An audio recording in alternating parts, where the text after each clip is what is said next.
Hello guys, সবাই কেমন আছো? আশা করি সবাই ভালোই আছো। সুরঞ্জনা ডেলি ব্লগের পক্ষ থেকে আমি চলে এসেছি মাছের রসা একটা রেসিপি নিয়ে। মাছের রেসিপিটা বানানো খুবই সহজ। ফার্স্টে আমি 3টা রুই মাছের পিস নিয়ে নিয়েছি। তারপর এটাতে আমি নুন পরিমাণ মতো মাখিয়ে দেব আর অল্প একটু হলুদ দিয়ে দেব। দিয়ে আমি নুন আর হলুদটাকে ভালোভাবে মাখিয়ে কিছুক্ষণের জন্য রেখে দেব, যাতে নুনটা খুব ভালোভাবে মাছের মধ্যে ঢুকে যায়। নুন হলুদ মাখিয়ে নেওয়ার পর আমি এইভাবে এটাকে রেখে দেব। তারপর চলো দেখি মাছের রসাটা বানানোর জন্য আমাদের যা যা প্রয়োজন সেগুলো আমরা এক এক করে নিয়ে নেব। আমি নিয়ে নিয়েছি ধনেপাতা আর একটা আলু আর একটা পেঁয়াজ আর হাফ করে কেটে রাখা টমেটো আর রসুন আর আদা। আমি রসার পরিমাণটা অল্প বানাবো, সেই জন্য সব কিছু জিনিস পরিমাণ মতো কম কম করেই নিয়ে নিয়েছি। এইবার এখানে আমি পেঁয়াজগুলোও কেটে নিয়েছি, আদা রসুনগুলোও ছাড়িয়ে নিয়েছি আর ধনেপাতাও কেটে নিয়েছি আর টমেটোগুলোও ছোট ছোট করে কেটে আলুগুলো লম্বা লম্বাভাবে কেটে নিয়েছি। এইবার মাছটা ভাজার জন্য আমি প্রথমে দিয়ে দেব অল্প একটু সর্ষের তেল। তেলটা গরম হয়ে এলে ওটাতেই আমি মাছগুলো ভালোভাবে ভেজে নেব। গ্যাসটা আমি লো ফ্লেমে রেখে মাছগুলো আস্তে আস্তে ভেজে নেব, কেননা যদি আমি এটা হাই ফ্লেমে রাখি তাহলে মাছের তেলটা পুড়ে যায়। সেই কারণে আস্তে আস্তেভাবে আমি মাছগুলো এইভাবে ভেজে নেব উল্টে পাল্টে। ভালোভাবে ভাজা হয়ে গেলে মাছগুলো তুলে নিয়ে আমি ওই তেলের মধ্যে ছোট ছোট টুকরো করে কেটে রাখা আলুগুলো ভালোভাবে ভেজে নেব নেড়ে চেড়ে। আলুগুলোও খুব ভালোভাবে আমি ভেজে নেব যতক্ষণ না একটা বাদামি রং আসছে।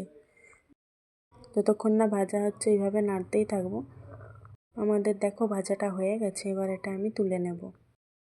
এইবার আমি রসাটা বসানোর জন্য অল্প একটু প্রথমে তেল দেব, তার উপরে দিয়ে দেব তেজপাতা, তারপর দিয়ে দেব 5 ফোড়ন, তারপর আগে থেকে কেটে রাখা পেঁয়াজগুলো আমি এক এক করে দিয়ে দেব। তারপর পেঁয়াজগুলো ভালোভাবে নেড়ে চেড়ে ভেজে নেব।